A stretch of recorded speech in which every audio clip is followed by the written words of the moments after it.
Hi everyone, welcome back. As we begin studying more about animal adaptations, you're going to be reading page 512, Staying Safe. Here are some examples of how animals have adapted or their adaptations that help them stay safe. Porcupine quills protect the porcupine. The smell of a skunk protects a skunk from its predators. It'll often spray when danger comes by, and then the enemy will flee. As you look on page 513, you'll see an example of a caterpillar. The caterpillar, of course, you've learned, will turn into a butterfly.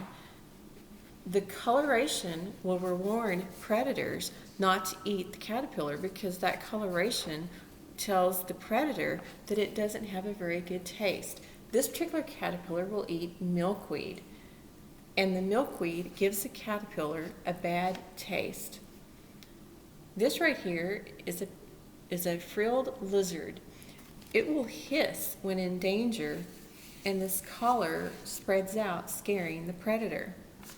Another example, you have a prairie dog. This prairie dog will alarm others for danger. And this is an example of a prairie dog barking and making noise, warning the other prairie dogs that a predator is nearby and that all the prairie dogs should go back underneath the ground and hide. Also, on page 514, you're going to read about creatures' costumes. All animals look different. Some animals will camouflage themselves in order to hide.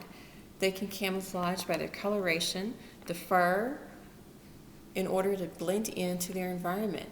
Other animals will mimic something, meaning they'll look like something else. Some animals may look like a rock and it's difficult to see. Some animals will mimic the sound of something. For example, birds will mimic the sound of another bird and make different sounds in order to hide. Here is an example of camouflaging. The animal, it's really hard to see, blends in with its environment. This is a snow leopard. So the color of the snow leopard's fur is camouflaged in the snow and the rocks, so you can barely see the snow leopard. Here is an example of an orchid. This orchid mantis is actually an insect, and it's the same color as a flower. Try finding the insect on that flower.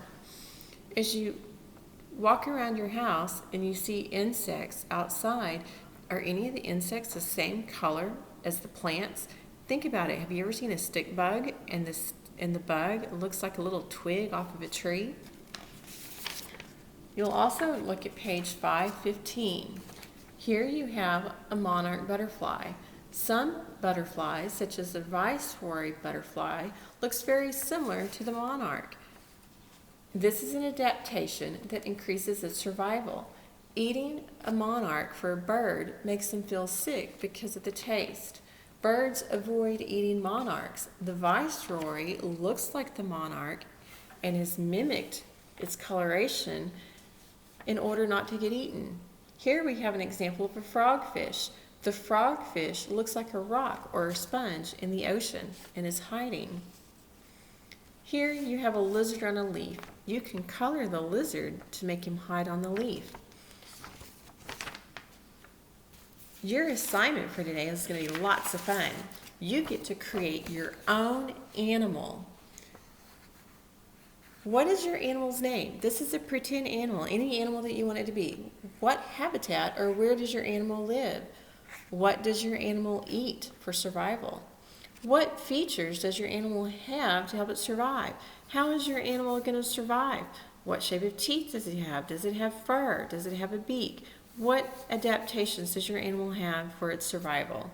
And here, what predators or what's going to hunt your animal? What predators will try to eat your animal? And just for fun, if you want to, you can draw your pretend animal on the back. So have fun creating your own animal with adaptations that will help it survive.